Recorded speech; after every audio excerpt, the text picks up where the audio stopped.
How to add money in Binance from bank account. So in this video, I'll show you step by step on how to deposit money from Binance to your bank account. So after you open up your Binance app, now go to this menu. After you go to the menu, scroll to down, go to this more services. From this option, now scroll to down. If you scroll to down, go to this withdraw page, this one.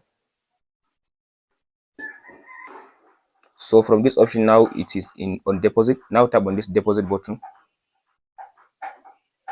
After you come to the deposit button, now tap on this option now to select the currency of your country.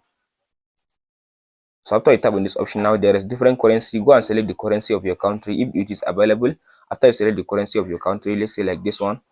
So from there, it will give you two options. So the first one is P2P Express and the second one is bank. So now if you tap on this P2P, if you continue, it will ask you to fill in your P2P information. From there, it will give you option to deposit using your bank. But now if you tap on this second option now, if you select your currency and if there is any bank that is currently available on Binance to send money from your currency to the directly into your Binance account. So if you tap on this option now, it will give you bank. So if you tap on the continue button, from there it will give you the list of banks that are available on your country. So from there you can select the bank and choose deposit. From there you can specify the amount and send the money into your Binance account. If there is no bank available, you can only use P2P to send money into your bank account, into your P2P account, into your Binance account. That's it, guys.